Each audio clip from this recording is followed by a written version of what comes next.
வணக்கம். Welcome to Manas kitchen. Manas கிச்சனில் இன்றைக்கி ஒரு நொச்சி இலையை தான் பார்க்க போகிறோம். வழக்கமாக பார்த்திங்கன்னா கிராமப்புறங்களில் அதிகமாக கிடைக்கக்கூடியது இந்த நொச்சி இலை. ஸோ அங்கே வயல்வெளிகளில் வளர்ந்துருக்கும்.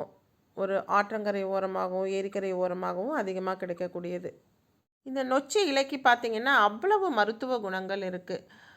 ஸ்பெஷலி பார்க்க போனால் இந்த வின்டர் கிளைமேட்டில், அதாவது குளிர்காலத்தில் ஏற்படக்கூடிய ஜலதோஷம், சளி தொல்லை, சைனஸ் இதெல்லாம் இருக்கக்கூடிய காலகட்டத்தில் இந்த நொச்சி இலையை ஒரு தண்ணியில் போட்டு நம்ம குளித்தாலே போதும், உடம்பு நல்லா கலகலன்னு இருக்கும். இந்த தலைப்பாரம்லாம் நல்லா குறையும்.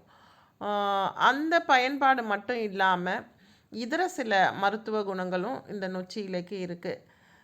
யூஸ்வலி பார்த்திங்கன்னா இந்த நொச்சி இலை சாறு ஒரு ஸ்பூன் எடுத்து கொஞ்சமாக மிளகுத்தூள் சேர்த்து 1 கிராம் அளவுக்கு சேர்த்துக்கலாம். கொஞ்சம் நெய் சேர்த்திங்கன்னா இது ரெண்டும் 2 வேளை சாப்பிட்டு வரும்போது நமக்கு மூட்டு வலி, கை கால் வலி இது எல்லாமே தீர்க்கக்கூடிய ஒன்றாக இருக்குது.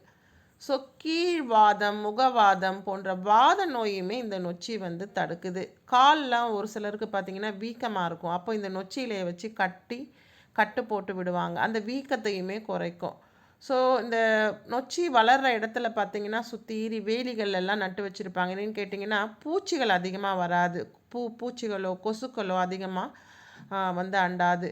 இப்போ உடலில் இருக்கக்கூடிய கெட்ட புழுக்கள், நல்ல புழுக்கள் இருக்குது. அந்த மாதிரி இருக்கக்கூடிய அந்த கெட்ட குடல் புழுக்களையுமே இது அழிக்கும். அது மட்டும் இல்லை, சிறு நீரை பெருக்கும். கர்ப்பப்பையில், அதாவது சினப்பையில் இருக்கக்கூடிய நீர் கட்டிகளையுமே இது தடுக்குது. ஸோ முன்ன சொன்ன மாதிரி ஒரு தலைவலியை குணமாக்குது. இது கண்டிப்பாக இந்த வீடியோ பிடிக்கும்னு நம்புகிறேன். தேங்க்ஸ் ஃபார் வாட்சிங்.